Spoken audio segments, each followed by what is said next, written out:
Hey, I'm Jonette Cruz, and welcome to Behind the Filter, a digital show that peels back the layers of social media to reveal the raw and unfiltered lives of people. We're about community, authenticity, vulnerability, transparency, and encouragement. Now stay tuned for today's episode. Welcome to this week's episode of Behind the Filter. Today, I have a very special guest with me. I call her Miss News Personality Extraordinaire. Hey. This is Lena Pringle. Hi. Thank you for being here. Oh, man. Thank you so much for having me. I'm so excited for us to get into all the things because I love having conversations with you. And I know your schedule has been so crazy. My schedule has been so crazy. We keep saying we're going to get together. Yeah. And then it never happens because we're two ships. Yeah, I tell you, the voice notes stay alive. Literally, the voice notes. So I appreciate the connectivity even if we can't physically be together. Right. Well, before we jump into everything, I want to say a special thank you for this week's episode sponsor, which is Malone Made Charcuterie. And her name is Mallory. She operates out of the south side of Indianapolis, located in Franklin. And so she gave us some goods. We're going to have some snacks while we talk and chat. My dad always says if it's worth meeting over, it's worth eating over. Oh, there you go. I'm excited. That's awesome. Good. Well, we can snack while we talk. And so she does charcuterie boards, small, medium, large, extra large. She also does large grazing tables. So if you have a family gathering, she can put something together for you that way. And then also does catering options for breakfast, lunch, and dessert. So lots of good stuff. I'm excited to try all the goods today during this episode. You can find all of her information. She's also on social media, on Facebook and on Instagram. You can email her at mallorymalone@gmail.com. And then also check out this week's blog post for this episode, and you'll have all the details on her charcuterie business. All right, so let's get into it. Oh, yeah, I was going to say, let me take the shades off. She's taking the shades off now. Okay. All right. So, okay, we'll backtrack a little bit here, but I first met Lena. We both come from the news world. And so we met last year on TV. Yes. And ever since then, we have just connected and been able to do things with each other and just grown. I feel like our friendship are very similar, and I just appreciate you for all that you do and just your friendship and everything. So when I decided to do this, I was like, I called our voice message you and was like, I really want you to do this with me. Yes. It's so crazy because we literally met a little more than a year ago. Yes. And to think, maybe almost a year and a quarter ago. And to think just about how much our lives have changed since we first met each other. Isn't that insane? It's very insane. But I very much am thankful because I still remember when you first came to Wish and we were working on the morning show. The energy, the videos, because before you got there, I was the person that would be dancing in the studio and trying to make sure I didn't get caught on camera during a segment or during a break. So I remember that, and then I will never forget that morning when you came around the newsroom or in the studio and was asking everybody where Usher was at 7 p.m. And now some people knew it. Some people knew a little bit of it, but I remember I got to sing I went all the way to the chorus. You went in. I was like, she's gonna know. And then that's when I was like, you know what, we're right here. And then I got to go to, you introduced me to Swerk, which has completely changed my life because now I'm a Swerk instructor too. Yes. So even the fitness component to the news component, I very much appreciate meeting you that time last year in 2023, and I'm still thankful to know you now. Oh, well, thank you. So great times. Yes, it was awesome. I know when we did that video, I thought it was hilarious because I really thought people would know where Usher was at 7 o'clock on the dot. And it's nobody. How did you not know Nice and Slow? I remember meteorologist Marcus Bailey, he just looked at me and was like, at the club? And I'm like, no, dude. That's not it. That's not it. Good times, good memories. All right. Yeah. So you're not actually originally from Indianapolis, right? No. Yeah, so I'm originally from South Cac, also known as South Carolina. I was born in Lancaster, South Carolina. So it's a really small city, maybe just an hour south of Charlotte, North Carolina. Okay. So yeah, I was raised partially in Lancaster and in Columbia, South Carolina, which is also the capital. Also, if you know anything about college women's basketball, we're the reigning national champs, the Lady Gamecocks. Because now I am an honorary Hoosier, so I do, cheer for Indiana teams, but my roots are South Carolina. Okay, there we go. Is all of your family back in South Carolina? Yeah, like South and North Carolina, pretty much. Yeah, Okay. they're all on the East Coast over there. So you're the only one out here right now. Oh yeah, mm-hmm. Same. Yep. That's how I've been too. I moved here and I knew me, my boyfriend, and my dog Lennox. Mm-hmm. And there was a few people I knew by way of journalism, but no family ties or any other deeper connections than that. Gotcha. Mm-hmm. How was your family life over there? Oh, where at? In South Carolina? Yeah, in South Carolina. Oh, I love it. It's the South. Yeah. Like, Lancaster was really small. Columbia was not. And so I got to be raised in both like the country and the city.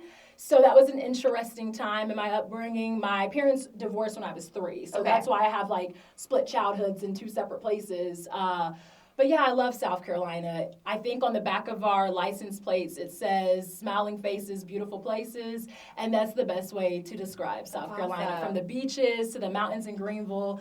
I love that state. And while I haven't lived there since one of my previous news jobs, I very much get to go home often and more often now because I have a lot more time on my hands. So yeah, I love South Carolina. I'm very blessed and grateful that those are where my roots are, and they will never let me forget it. I will never forget it. That's awesome. So shout out South Cackalack, 803 baby. That's amazing. Mm-hmm. So when you were smaller, did you ever at the beginning? Did you ever say okay, I know I'm outgoing, I want to do TV. How did that go from thought as a child, when you say when you're a kid, when I grow up, I want to do this. Yeah. I always said, I love, Janet Jackson. Mm-hmm. So I was always I'm going to be a choreographer, and I'm going to be like Janet Jackson. Yeah. That was my whole thing when I was a kid. And now look at you. That's what you want.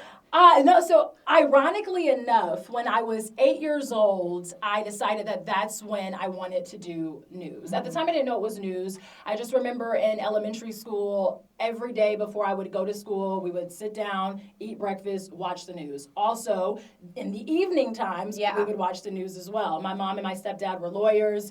And anytime I was with my dad, he would also watch the Charlotte news stations up there. So my family was always watching the news. And so growing up, I was very enamored with just the news personalities. I loved watching what they would dress like that day, how they would speak. And at that time, when I was 8, I had a severe speech impediment. So I actually stuttered up until 14 years old. Wow. So I went through 6 years of intensive speech therapy. And I remember at 8, those were some of the times where my family would set up our camcorder and say, oh yeah, it's the Lena show. And thank goodness to my family, because the amount of patience that they had to have back then when I could barely get out a sentence. Isn't that and amazing? It would take 10 minutes to say one thing, because what the issue was back then was I would think faster than my mouth could move. Okay. So in speech therapy, I had to learn how to slow my thoughts down so I could properly articulate. And that was a whole process. But at 8, I was like, oh yeah, I'm going to do news. And I remember that was around 3rd grade, and we had to write a paper about what we wanted to do when we grew up. Yeah. So I wrote that and was talking about, my mom helped me, and we were talking about how I wanted to be a news journalist. And at that time, my elementary teacher said I needed to find a career that was more practical. My mom did not like that, fought very hard for my dreams even back then. Wow. And so I think about that process of being 8, not speaking well. And I think that was another thing that really made me impressed with news journalists, was because they spoke so well. Yeah. And I was just like, wow, if only I could. It was almost like envy at 8, if only I could talk like them and be like them. And so that's what really started the interest. And speech therapy happened, 14. I finally broke the stuttering trick, and then I ended up going on to do a lot of other things that involved my voice. So it's interesting. I remember a long period of my time when I was growing up not having a voice, and I think that as I got older and I realized the role of journalists in communities were to be able to give voices to the voiceless, it was very like a full circle moment for me to have gone through a period in my life where I didn't have a voice that I felt was strong or powerful, nor was I confident, to then go into journalism where I am then giving that type of confidence to the communities that I serve. That's amazing. Yeah, Did you hit when you were 14 or 15, were you kind of did it all of a sudden one day, it just kind of stopped and you were just like, did that just happen? You know, like how did that happen? It was progressive. Okay. Like throughout the years from 8 to 14, the stuttering got less and less. And then around 14, 15, it was just like I could go days without stuttering. Even now at 31 years old, I still stutter sometimes. Like there are some times where I get really excited or nervous and I'm trying to speak. And so it still comes up sometimes. We're talking about like every blue moon. So around 14, that's when I could start going like full weeks, months, to where it wasn't like, oh wait, like you didn't stutter today. It was like, it was a common type of thing. Yeah. But it was definitely progressive. I don't think there was ever a point where I just woke up and it was gone. So, or I can't really remember when that day was, but it was definitely a build up through years of that kind of therapy, speaking, getting my family to make me more comfortable. Oh my God. So it took a while, but here we I love are. that your family, just regardless of your situation, they were like your cheerleaders and they helped you through it. And they're like, no, like this is what you want to do. We're going to help you get there. Yeah. You know? Yeah. Shout out to them. Shout out family. Because at that time, I mean, it could have easily been like my teacher who was like, yeah, that's not practical. My family could have taken that same route. Yeah. And had I not had that support, then I don't know, you know, it really laid the groundwork to my ambition and just courage to be able to go after things, because I lived through something that, you know, especially when you're in elementary and middle school and you have to read in front of the classes. Yeah, and you're already, as a kid, like you're already nervous and you don't even want to talk in front of people in general. So then I can't even imagine, then you have that extra layer of insecurity with that. Yeah, and it was interesting because in middle school, it started to get easier, and it was only easier actually when I did poetry slams. So I used to love poetry slams and poetry as a child. And I remember I won my 6th grade poetry slam because I recited Phenomenal Woman by Maya Angelou. And I remember my family and my mom, they were so proud because I made it through a whole poem without stuttering.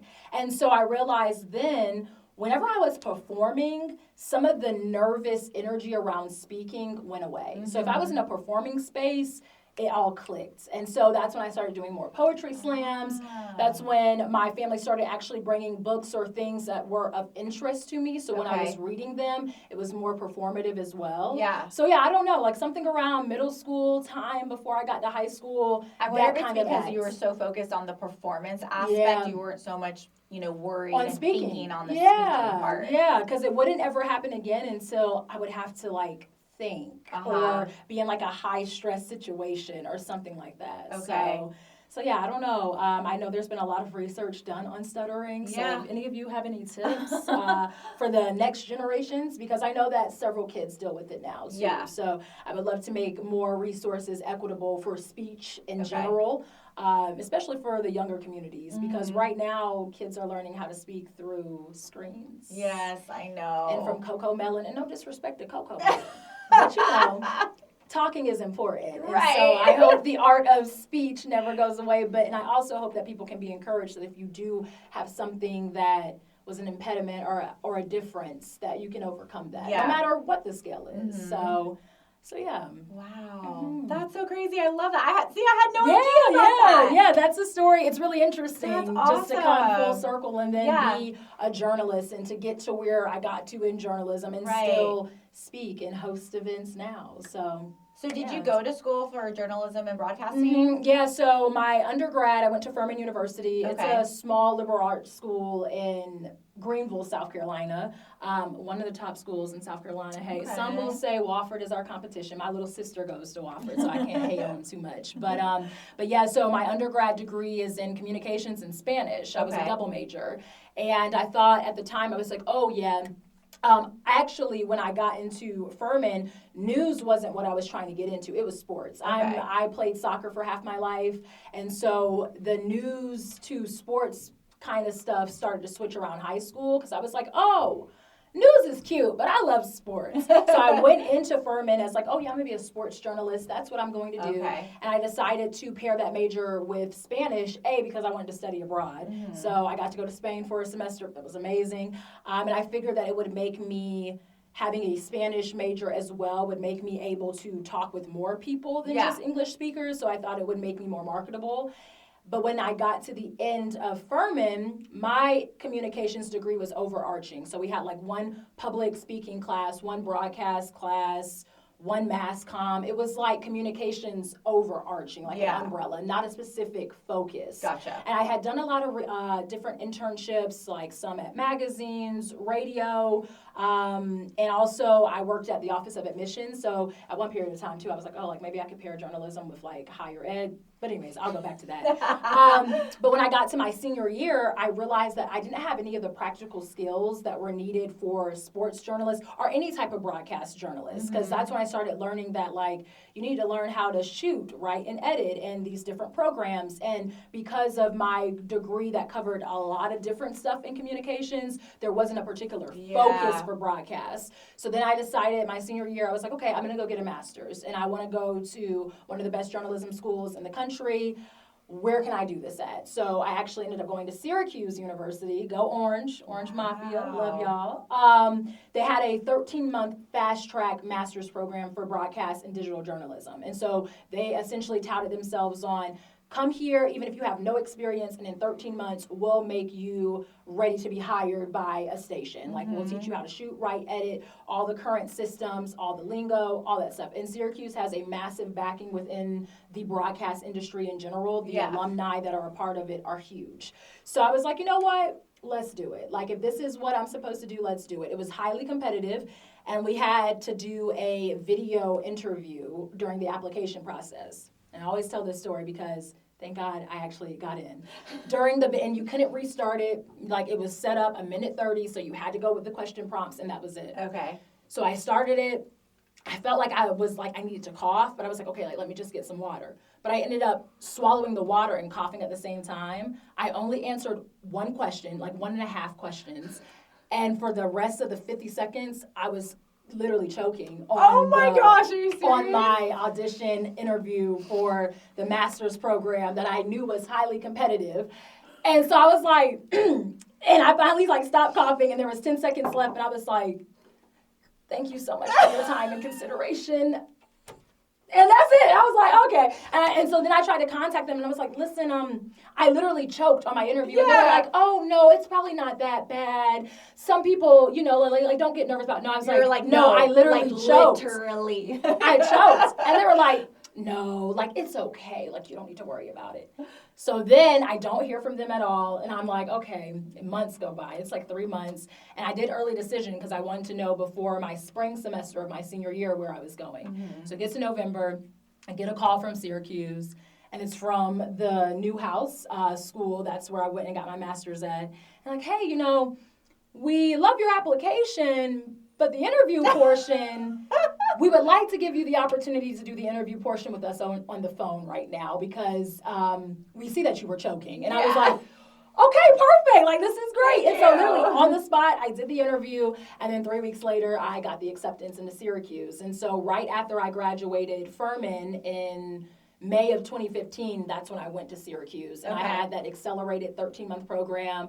It taught me everything. Like, I learned how to shoot. I learned how to write packages, short stories, feature stories, long-form projects. That's awesome. And I also did sports. I did a sports emphasis while I was there. So I was also covering, like, a bunch of Syracuse sports.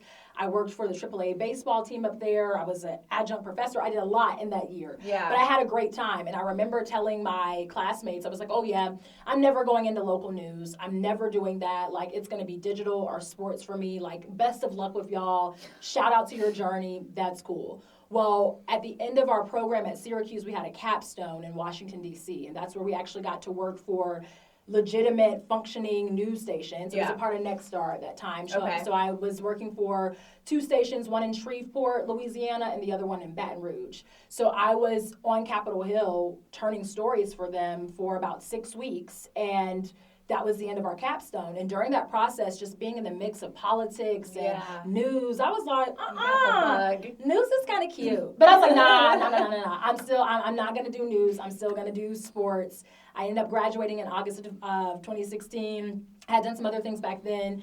And I probably applied to get like into local news because I'd already been doing journalism since I was 20. I did the radio, I did magazines, so like those sectors were cool. But the pivot into traditional local news didn't happen until 2016. And I remember I was living in DC at the time, working 90 hours a week. I was a manager at Banana Republic. I was working at Fossil, and I was also doing freelance sports work for. It's a small community television network called Prince George's CTV. Okay. And so, fortunately, Marvin was one of the first people in DC to give me some opportunities around sports. So I was doing freelance stuff with him, also covering the Nationals.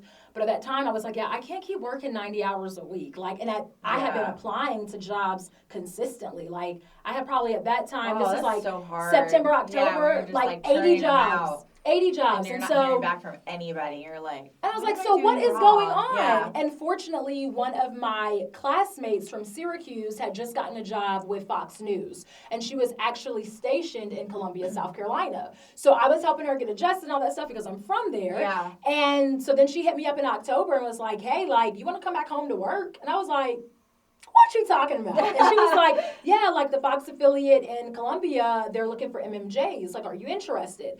And I was like, at that time, I was like, okay, I guess I'll have to go into local news. Like, nothing else was panning out at the time. Right. And I was like, this is back home. This is my hometown. How nice to start this kind of journey here. So went through the whole process, got the job at Watch Fox. So my first traditional local news job happened to be in my hometown. And that was divine. That was God sent. Because that's great because for the most part, you end up going to anywhere, super small station. You always got to start out in a very small market, as they say. Yeah. And then you got to work your way into going into different cities after your contracts are up. So that's and I didn't have to do any of that because Columbia was Market 77. Okay. And you know how news markets work. And if you're unfamiliar, they're ranked in the amount of people that are there that can actually see your broadcast. Yeah. So from number 1 is New York City, all the way down to who knows where, whatever. There's like 200 plus media markets in the country. And I remember Syracuse, they were definitely like, yeah, you're probably going to start between market 100 and 150. That's just how it works. You're going to have to go to a really small place where you don't know anybody. You know, it's so funny. I got told the same thing. And I don't even have, like, you went to college, you did all the things. I didn't have that. I went off based off experience. Like, I shadowed people and did all that stuff. And I got the same thing. You can't do this here in this indie market. Like, you need to go somewhere small if you're going to try and do this.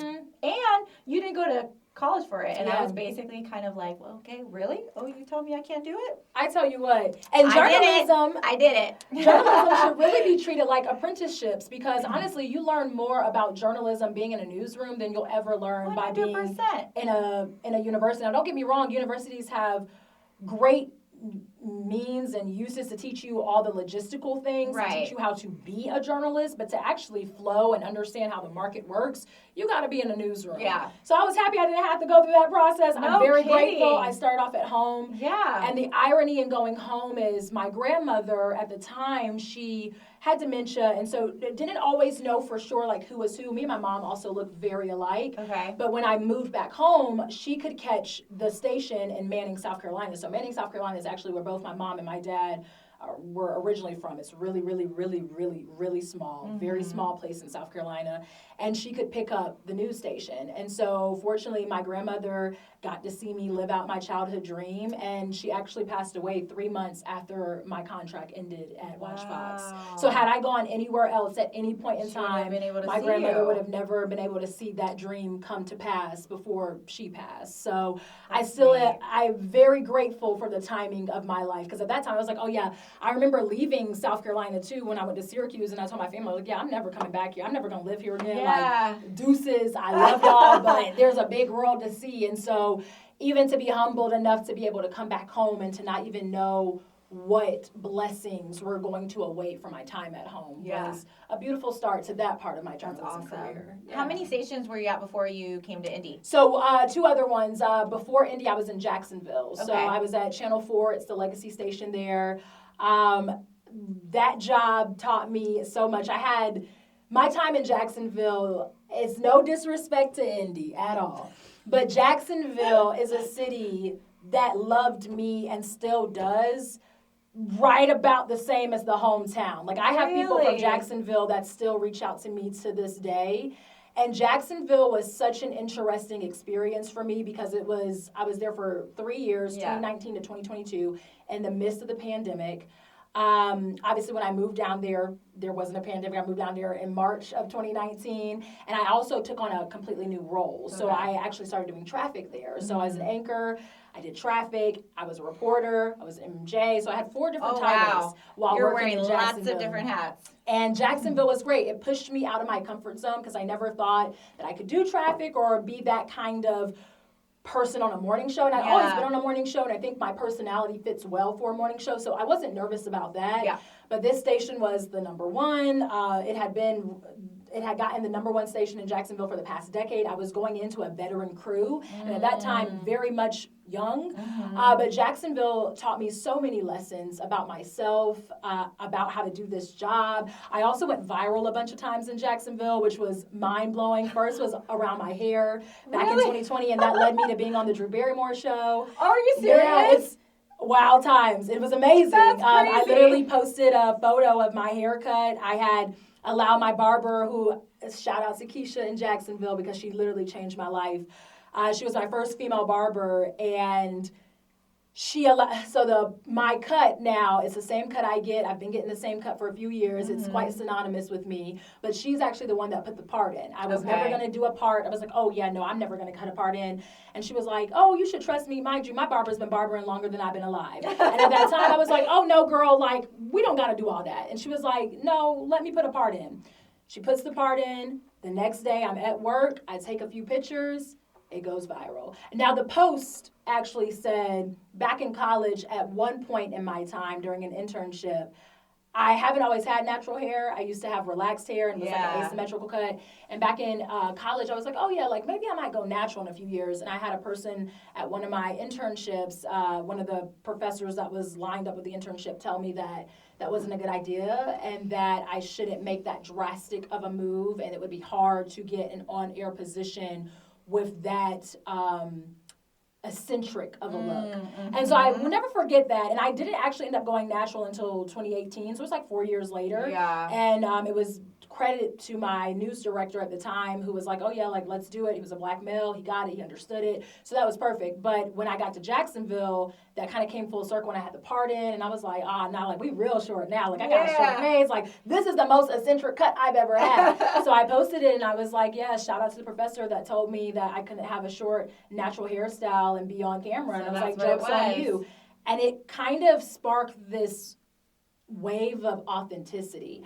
The amount of thousands, like hundreds of thousands of people that were saying, oh my gosh, like, I see myself in you. Like, thank you for doing this. Yeah. People that had alopecia or certain hair issues, or people that were recovering from cancer. And it was very nice, too, because that also sparked a lot of people realize that femininity is tied to a lot of things and not just one thing.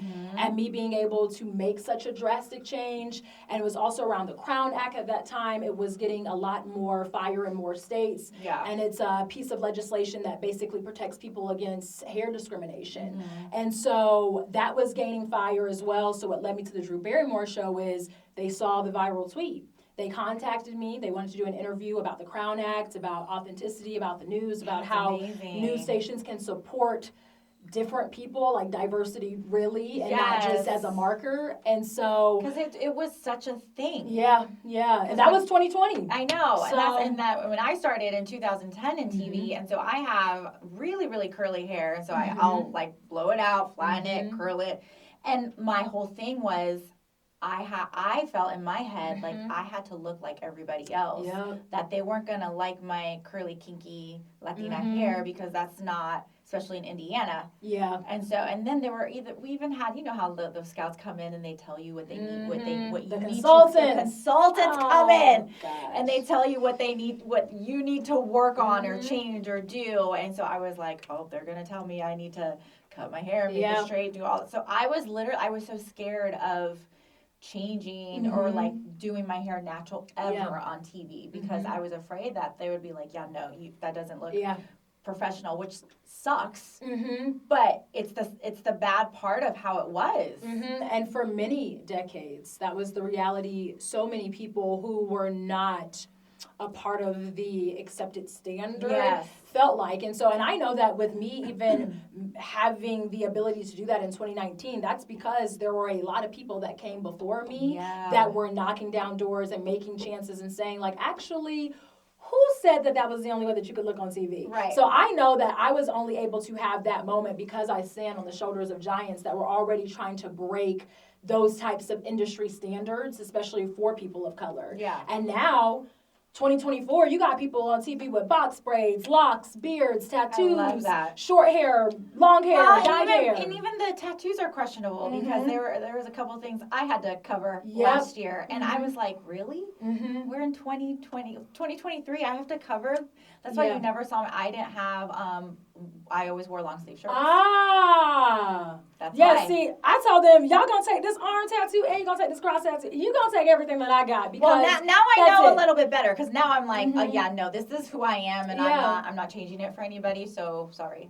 And I think it's nice to, because I have always felt that what makes a person a professional is by them being a professional and not their looks or their attributes. Because if I had a doctor with a beard and tattoos, can that doctor diagnose me? I don't care about the beard and tattoos. It don't got nothing to do with professionalism. But that is something that, especially in our industry, people have been fighting against for decades. And now you're just getting somewhat of a breath of fresh air because just like you said, even last year we're covering, people are still having to do this. So I'm not speaking as like the industry as a whole, while it's making some steps. Yes, it's still slow strides, progress. It's still very slow. Yeah. And it's slow on top of it. So. Yes, and especially depending on where you're at in this country, that progress can look drastically different. 100%. So I'm just thankful that I was able to go in the spaces that I went into and I didn't change anything. And I said, you either gonna take this or not. I love it. And if it's not, then baby, there's millions of jobs. There's millions of things we can do. That's true. So, but I also understand that everybody's not in that type of position. And it really,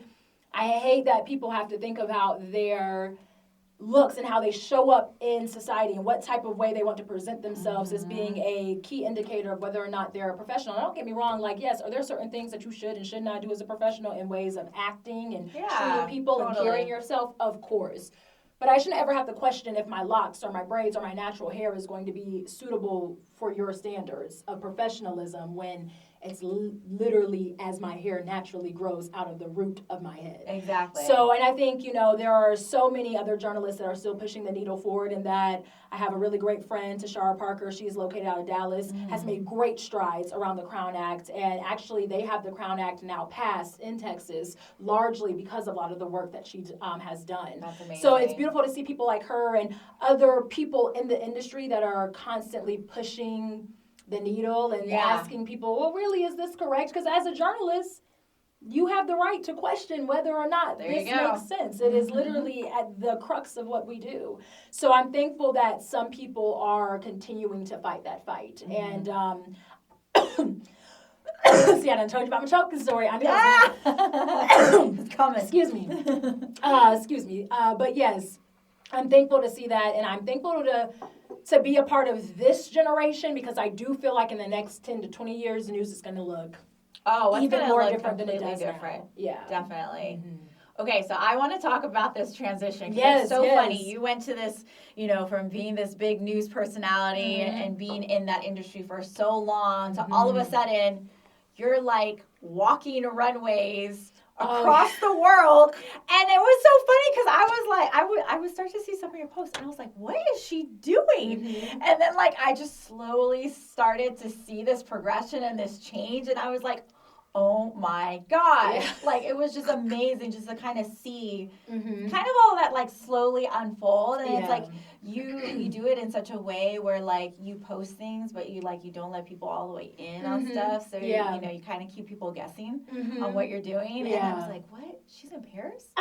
What? That was wild. What? Like, okay, yes. Yeah. You gotta fill me in. Give me all the tea on all that. I will forever be indebted to journalism for giving me a foundation to be bold, courageous, authentic. I've met so many people in that career, and I've gotten a lot of other interests because of journalism. Yeah. However, journalism became a point last year where I got my job that I wanted. I actually, when I left Jacksonville, I said, okay, if I'm going to stay in traditional local news, if this is for me, then I need to be a morning anchor. I need a Monday through Friday schedule. I need my salary here. I need the flexibility and freedom to have a lifestyle that I want and desire to be a part of. And then that will determine if I want to stay doing this. Because Jacksonville, why I love Jacksonville. Yeah. Keep talking. It was a lot coming from the pandemic, and I also went through a lot of other things behind the scenes while working in Jacksonville.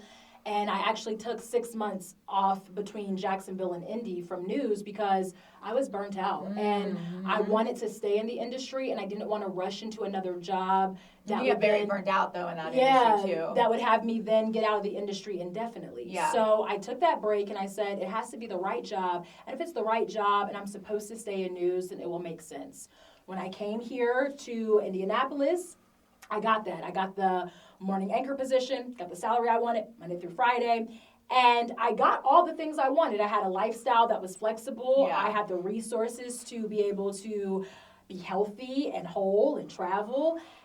And then around this time last year, honestly, a lot of things started to change at the station, kind of from a top-down effect. Yeah. And, personally, I was like, okay, well, this is still okay. This is still cool. I've been in news stations before, so I understand the change and the process and how the environment works. So it really wasn't until last fall that I had to take a long look at my life and say, something ain't right. I hadn't been feeling as fulfilled anymore. There were a lot of things that I was trying to do, even at the station, that just weren't panning out. And it felt like a lot of friction. Also, I have a lot of passions outside of journalism. Right. I love journalism, and I'm very grateful for it. There were so many other things that I had been doing as hobbies or other interests that have been growing throughout the past decade of even pursuing journalism to this extent. And there got to a point where I was having to say no to way too many other things to just keep one thing. And I had realized... And it's the one thing that, wasn't giving you that total fulfillment that these things would do. And it's also the one thing that I have relentlessly worked for, fervently worked for. I worked my ass off to be a journalist. And it was really difficult last fall, getting to a point where you realize that the sacrifices the rewards were not enough for the sacrifices that I was making. And so, I was supposed to be doing journalism up here through 2025, and God delivered me from that season a lot faster than I thought I would have been delivered from it. And to be fair, I had a very fast track of success in journalism. And I almost, now being able to have the hindsight and look back at it, it's almost like God was giving me all to fill my cup so that then I could place it down and be able to pivot in a way that didn't feel regretful. Yeah. And so, last November, the pivot happened where it was like, okay, journalism is cute. I do plan on staying involved in journalism, but I knew that traditional local news was no longer working for the life that I was building for myself. Yes. And so that's been about nearly 8 months now. And in those 8 months, I have completely pivoted. I'm a professional model now. I'm hosting a lot more events I have been hosting and speaking at events throughout journalism, so that's really what started that passion. But now I get to do those here, there, and a little bit of everywhere. I'm also teaching fitness. So now it's essentially I've turned all the hobbies that I've had into lifestyles. Yeah. And had I not had the courage and the leap of faith, really, it's not even the faith has kept me through. If it has not been for the faith, this pivot would have looked completely different. And ironically enough, you talking about runways, last December, I have the video on my phone, December 15th, I had the flu. And I had this urge to get up and start teaching myself how to walk on a runway. And my boyfriend was like, you need to come inside. It's called the only large stretch of area I had to walk was my garage. I do remember you being sick, because I think we were supposed to get together and you're like, girl, I am sick now. I was sick, had the flu, and the only runway ability we had in our house was actually in front of our garage. So I put on some Uggs, put on my beanie, had on a hat and our jacket, and went outside and I recorded it. And I said, this is day one of me teaching myself how to walk on a runway, because I'm going to be walking on runways a lot in 2024. I have never walked on a runway before December 15th of 2023. So it's not like I had any thing to reference. I looked at some people's videos. Spoke it into existence. Yes. Because then two months later, literally 2 months later, I walked to my first runway show here for It was called Sip and Marvel. It was during NBA All-Star Weekend. Yes. And so I got to walk for 3 designers then. Mm-hmm. And that was amazing. That was an incredible experience. And I will never forget the first time I ever walked on a runway. It gave me that same kind of feeling that I had for my first ever live shot with News. And I was like, I gotta keep, So like, you know, it's you have that electrifying. feeling. Yes. Like, you know what it is. Mm-hmm. And I know what it is to have a passion sparked. Yeah. And so, because I've been blessed to have many passions sparked in my life. But from there, then 3 weeks later, I went to Paris, and I was in Paris Fashion Week. Yeah, which how was, did that happen? Because So, I was yeah. like, how? All of a sudden, I knew you were doing that, and then I was like, wait, she's going to Paris? Yeah. Like, how did that connect? So during the same time that I was actually figuring out stuff for Sip and Marvel, me going to Paris started with a DM. So one of my friends from South Carolina had posted like, hey, if you're interested in walking for like in Paris Fashion Week or New York Fashion Week, send your information to this email. Okay. So I reached out to her and I was like, oh, like, do you have to be local? And she was like, no, like, it doesn't matter where you are. And I was like, okay, so like, what should I send? And she was like, show a video of you walking.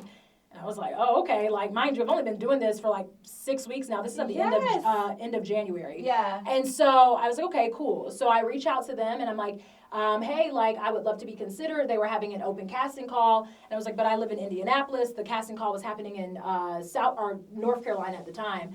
And I was like, could I do this virtual? And they were like, yeah, like, record it, send it to us, and we'll let you know. Okay. And I was like, okay, cool. So that was through email.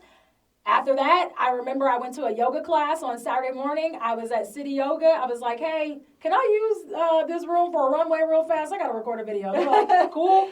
Recorded that video, sent it on a Saturday. And then that following Tuesday, I got a text. And it was, hey, you've been selected to go to Paris. Here's all the details. And then literally I was in Paris 5 weeks later. I love that. Yeah. That's amazing. And it was completely surreal. I love Paris. That was my second time going. I actually went when I studied abroad back in college. But that was a completely different experience. And I ended up walking for other designers while I was over there, other than the one that brought me over there to walk for her. Yeah. And actually that designer, one of the second designers that I met in Paris, I'm going to be in New York Fashion Week with them in September. Okay. So even like the connectivity. Yeah, so it's like you meet one person and you just end up starting to network and it starts to build to other things. So that was my last show. And then I was gearing up for Miami Swim Week. And so I actually have my next show coming up in 2 weeks. It's actually 2 weeks from today, July 12th. I'll be in Miami.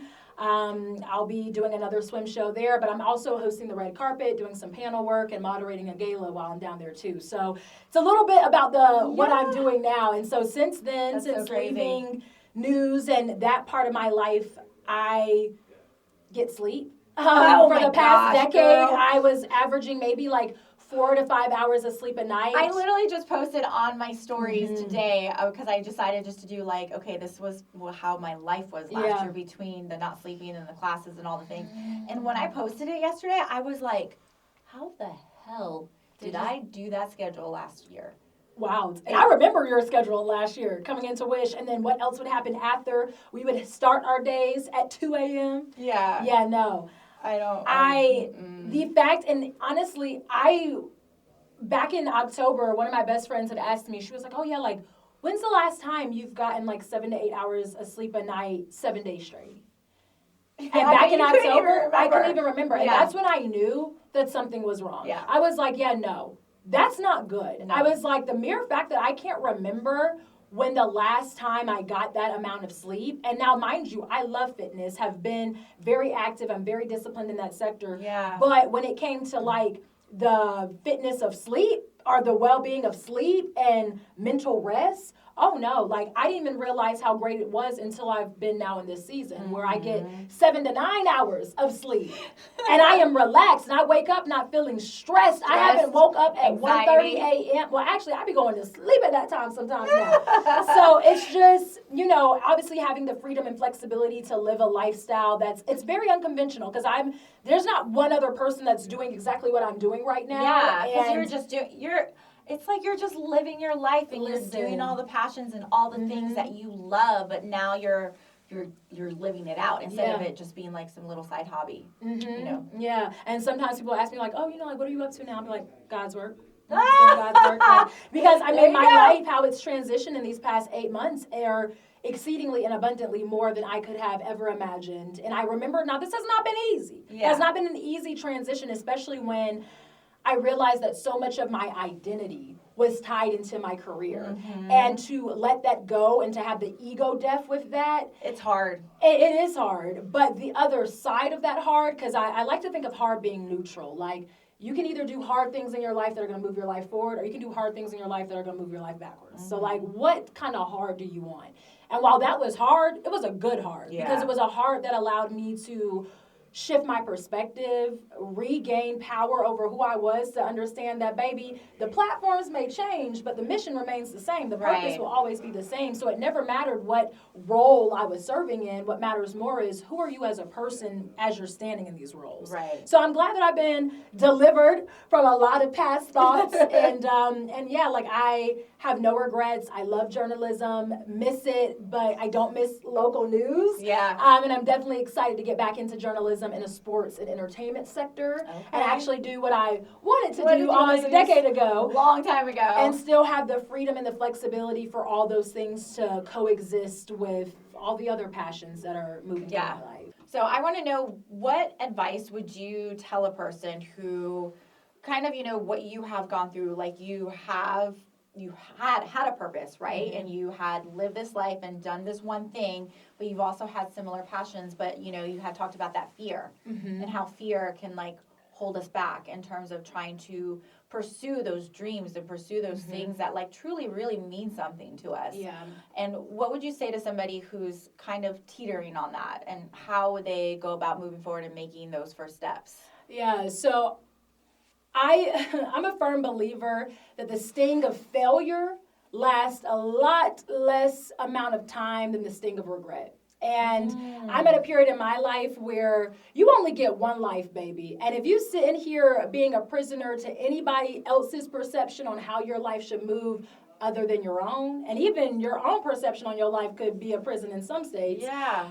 However, I think the biggest thing I could tell somebody, I have faith. I'm a God-fearing woman. And outside of that, you either going to have day one or one day. Yeah. And you either going to sit around and look at your life and think about all the things you could have done, Yes. should have done, would have done, or you going to sit back and look at your life and be like, look at all these memories. So at this rate in time, what do you have to lose? What do you have to lose versus what you have to gain? And that thing that's in the back of your head, that thought that you can't let go, that passion that's burning, it's not by coincidence. I don't believe in coincidences. Everything is intentional. Everything is planned. And if there is a desire in your heart that you aren't acting on, then you're doing yourself a disservice. And in that disservice of yourself, you're then doing the world a disservice, because a lot of the things that we sit on are things that would heal ourselves and our communities. So your talents aren't just for you. They're also for the next person. And so I think you got to have a little bit of courage and a lot of self-love. And I think at the end of the day, I always ask myself the question, do I love myself that much? Do I love myself that much to go after my dreams? Or do I love myself not enough to just sit and be confined by fear? Fear? Child. A healthy amount of fear is cute, but a debilitating amount of fear will keep you stuck in the same place. And so I think I would just encourage people to learn themselves deeper, learn your passions, learn your purposes, and also don't get tied into how your reality looks like. Your reality has nothing to do with what could come or what could be. This is merely just where we're set right now. Right. And if I had let my reality be the indicator of whether or not I was going to go for dreams, and I would still be I wouldn't be here. I wouldn't have any of the stories that I have to tell you. So I would say, get up. And what do you have to lose? What do you have to lose? And the mere thing that you even can think it, the only other part of that equation is you believing in you. And please don't wait on anybody else to believe in you. Don't wait on your family or your friends or your coworkers or your bosses. Nah, like, do you believe in you? Do you love you? And get down to the bottom of those questions, and then watch your life fall into alignment. Yeah. And I feel like you can't, I'm also an advocate of telling people that you're exactly where you're supposed to be, and sometimes that's not where you want to be, but you're where you're supposed to be. And I think that it's important to remember that to get to where you may want to be, that could literally be the difference between one decision.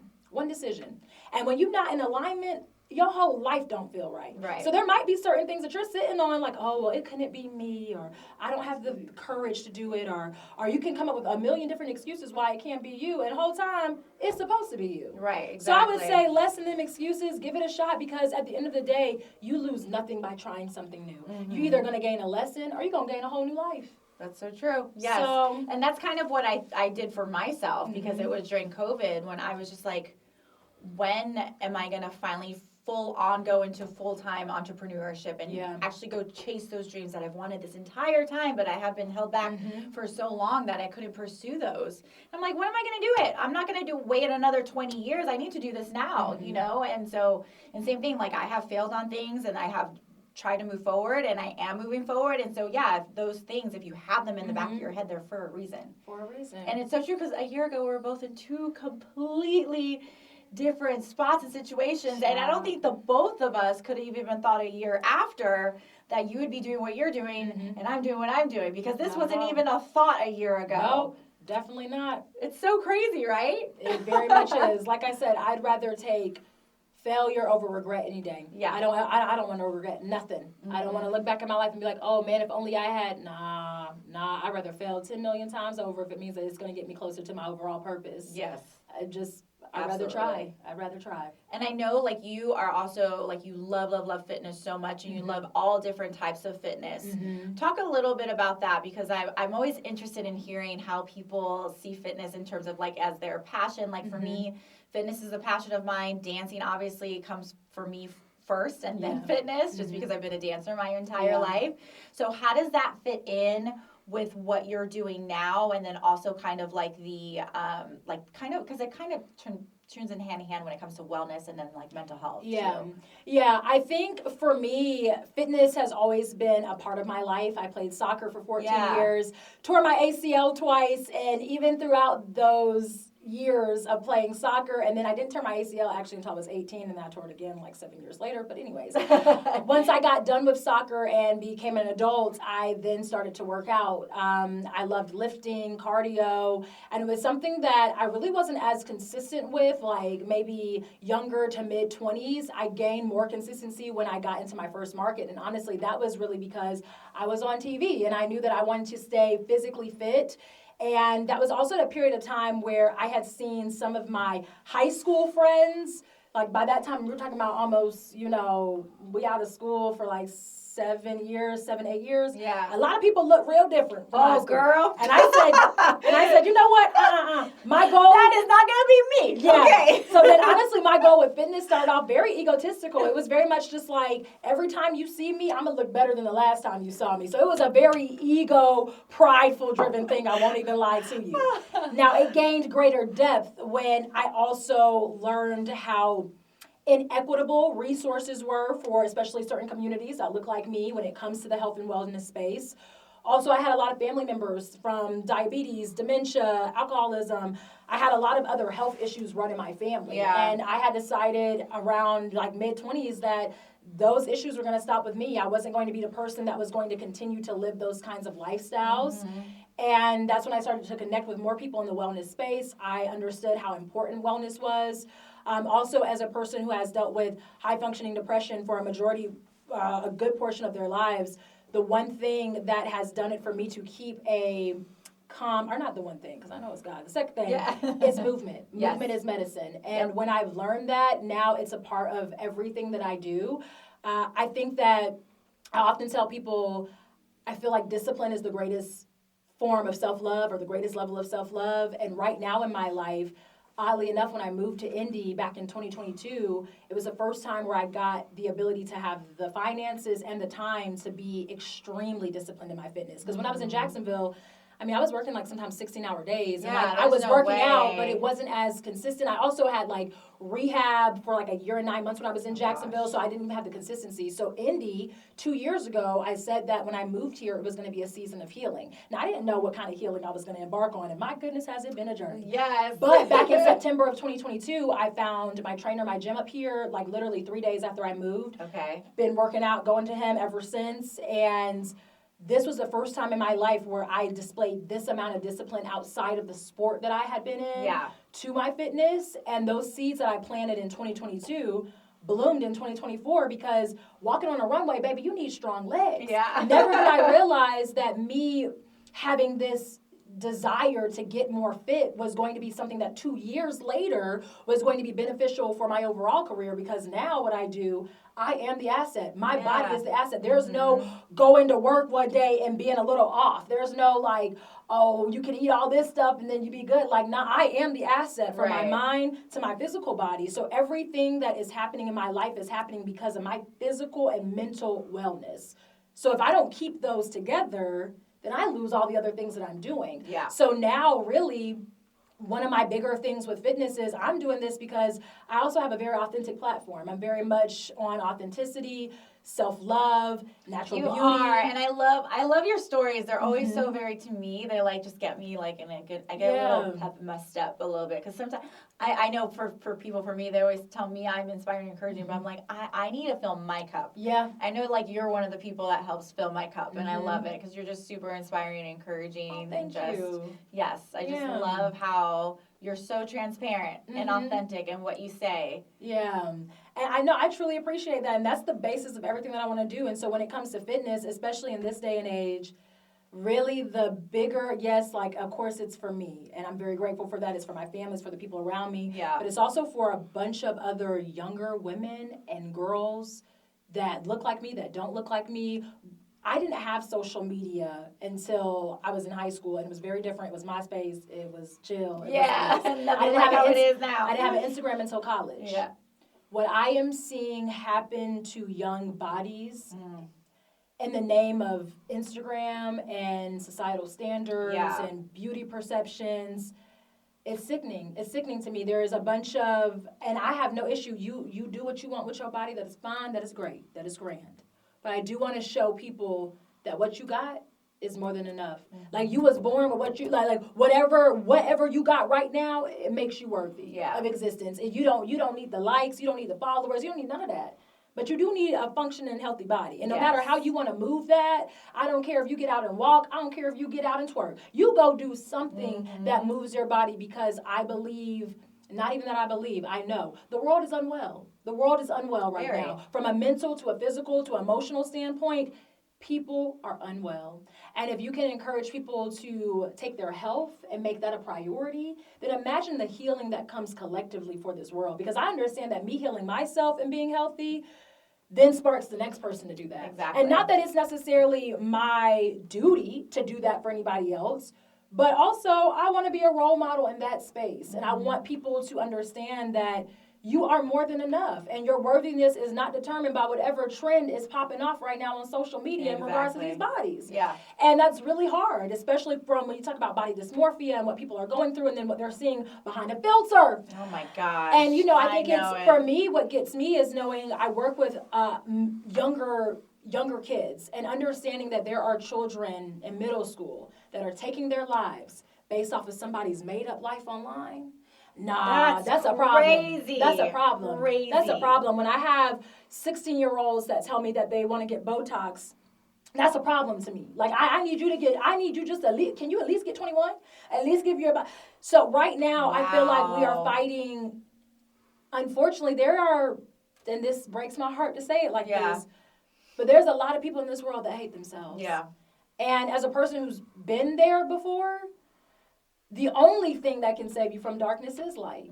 So I understand that I exist primarily because light only exists because it needs a place to shine. So my stories right now are for the people, because I've been that person, because I think what's interesting too, people look at my fitness journey or look at my life right now and be like, oh, what do you have to say about hard times or mental struggles or, the want to go and work out? Like, I've picked up a lot of weight at different points in my life because of depression. I picked up a lot of weight at different points in my life because of alcoholism in my 20s. Like, there's a lot of issues that you don't see because people evolve and people grow. And fortunately for me, God made me new. So, I just feel like I've just been a birth. But, if I think back even to myself at 20, that was the most broken, darkest stage of my entire existence. That person at 20 didn't think that they had anything to live for, didn't think that they deserved to live, didn't love themselves in a position that allowed me to move forward. I was broken at 20, so broken to the fact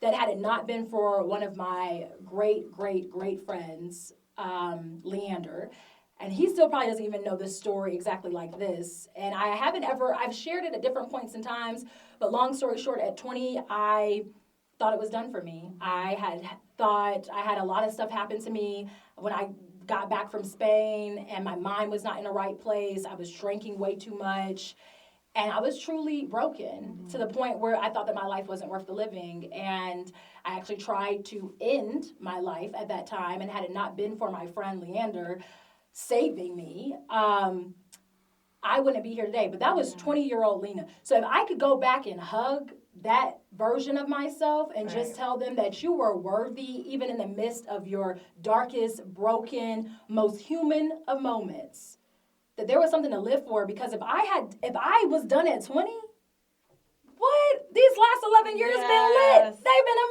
amazing.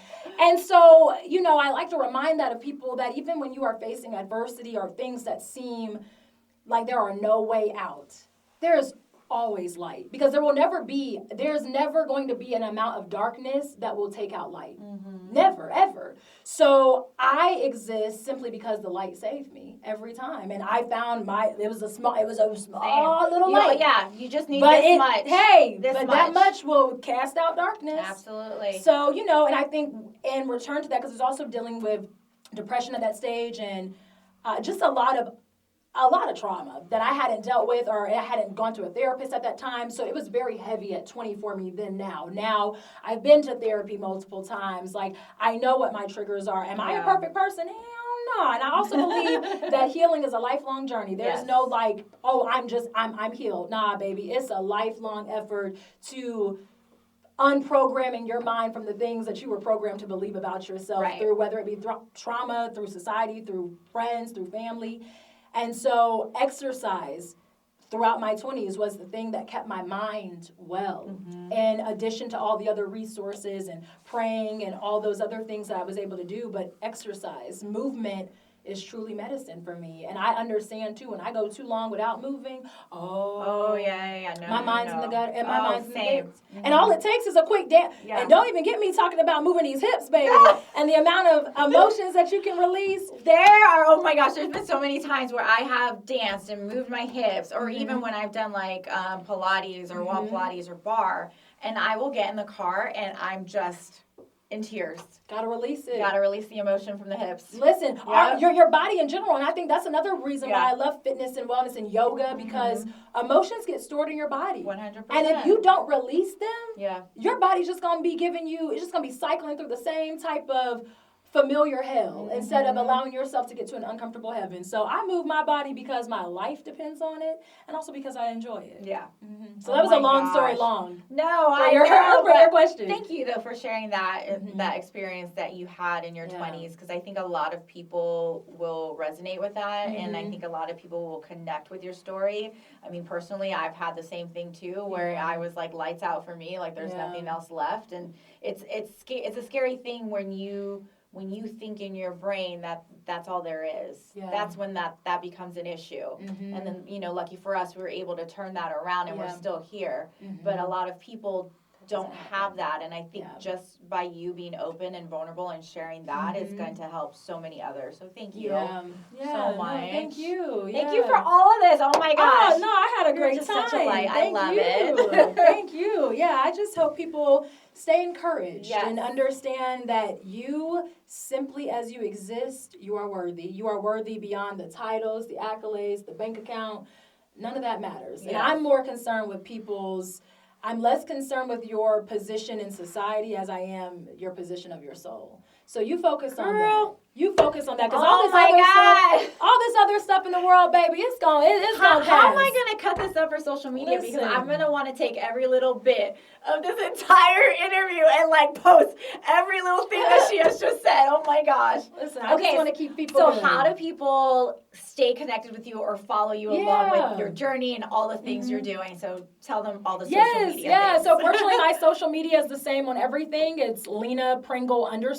So Lena Pringle _ single Pringle. So All right. So You yeah. can follow her in all of Not her really journeys as she, continues the runway, or she's hosting an event, Yeah. or she's down at the red carpet doing some Listen, fun things, I'm excited. twerking, all the things. Hey, all the things. I have no idea. This is also the first time in my life where I don't have a for sure plan. I've always had a plan, but I'm very grateful that I have the most amount of peace that I've ever had in my life. So please don't think that your peace is tied to your plans. Oh, no. Because I don't got a plan either, but I have peace. And and I'll take it any day. I will take it any day as well. It's so always yeah, good. so I hope people continue to chase after what they, or not even chase. No, because I don't believe in chasing. I believe in being in alignment so you can flow and have things come into your life with ease. So I wish that for everyone that is watching, and I pray that gratitude, that you find a sense of gratitude, because that will also change your life.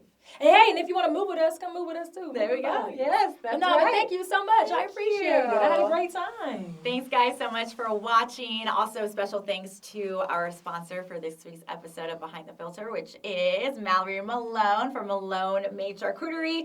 Yes. Half of it is gone. We've been picking a little bit.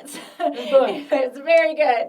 If you want to learn more about Mallory's business located in Franklin, Indiana, just check out this week's blog post, and you can find all her details and how to connect with her on social media, because she also does catering and lots of other things. So thanks again for being here. Yes, thank you so much for having me. You're welcome. You can find more details online at JohnetteCruz.com.